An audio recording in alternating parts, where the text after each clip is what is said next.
কূটনৈতিক মিশন থেকে আগত প্রতিনিধি। গণমাধ্যম সংস্কার ও নিরাপদ নিউজরুম গঠনে গত 15 মাসে কি কি অগ্রগতি হয়েছে তা তুলে ধরতে মঙ্গলবার রাজধানীর একটি হোটেলে আলোচনার আয়োজন করে বিবিসি মিডিয়া অ্যাকশন।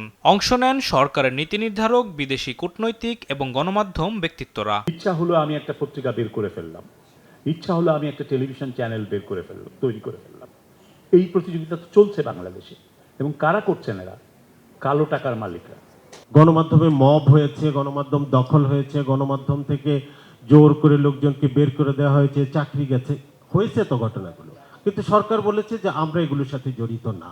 সরকার গণমাধ্যম কমিশন গঠনের যথাযথ পদক্ষেপ নিলে যুক্তরাজ্য সহায়তা করবে বলে আশ্বাস দেন British high commissioner. And of course here in Bangladesh we want to work closely with the government, with the media leaders and through the local Media Freedom Coalition to really support a media environment that is free, responsible and trusted.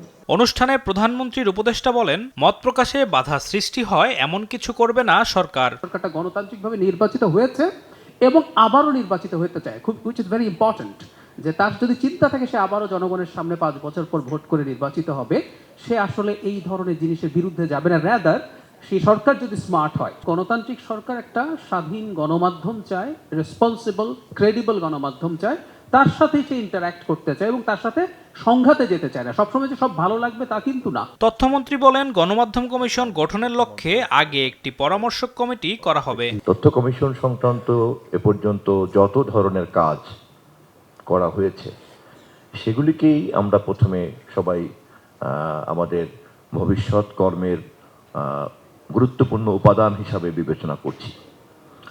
সেটাকে হাতে নিয়েই আমরা একটা পরামর্শক committee গঠন করব, যেই পরামর্শক কমিটির পরামর্শ নিয়ে আমরা চূড়ান্ত একটা পরামর্শ সরকারের জন্য তৈরি করব।